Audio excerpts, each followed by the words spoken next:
Welcome back. What's an interesting spiritual topic for the week?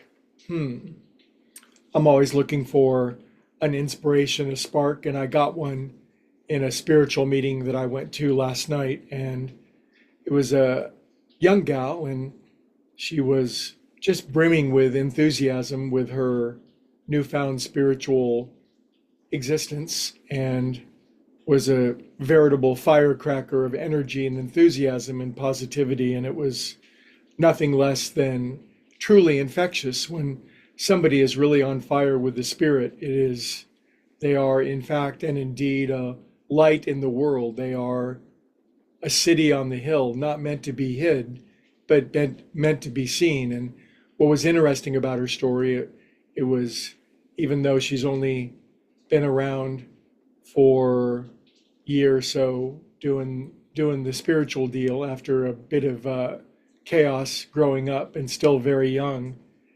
her story wasn't all lollipops and rainbows. The main gist that I really heard from her story, that I heard her say over and over again, is her realization that everything happens for a reason. Everything happens for a reason. Boy, do we have a juicy topic for the week. And I guess we're all going to have to flesh this out and find our own understanding here. But that's what we're going to look at, the spiritual axiom bromide principle that everything happens for a reason. Have you heard it before? I've certainly heard it a lot. I've said it a lot. Everything happens for a reason. And when is it most likely to say such a thing? When things seem to be happening without a reason. Wouldn't you agree? I mean, if everything's unfolding perfectly and harmoniously, you don't hear people continuously emphasizing that everything happens for a reason. So it seems to be an act of faith, of courage, of great trust and surrender to say the phrase, everything happens for a reason, when things don't seem to.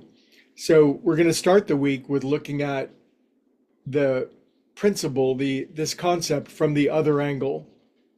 The other angle says, well, quite frankly, I was listening to Bill Maher, I don't know when it was, a couple months ago.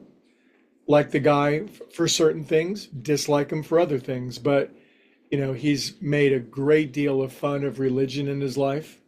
He's almost made a career out of it, and as have others. And I've heard him and many other spiritual or secular people say everything does not happen for a reason. Can we get over this preposterous notion that everything happens for a reason? And he went on to say something along the lines of, a whole bunch of random shit happens all the time. Okay, so let's take a look at that worldview. Everything doesn't happen for a reason, but are we saying that nothing happens for a reason? I've never heard anybody from the material point of view say nothing happens for a reason. In other words, some things can be identified that happen for a reason, but some things can't. And the world is quite a susceptible suspect to a bunch of shit happening for no reason.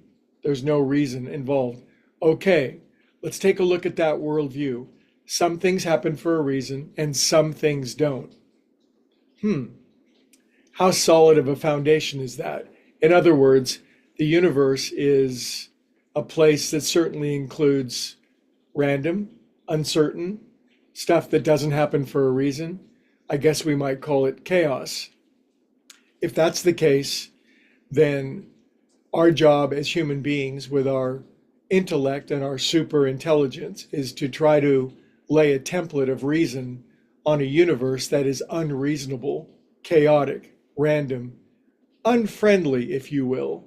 And those silly spiritual people, they simply aren't strong or courageous or stoic enough to realize that their own wish to apply reason to an unreasonable universe is wishful thinking.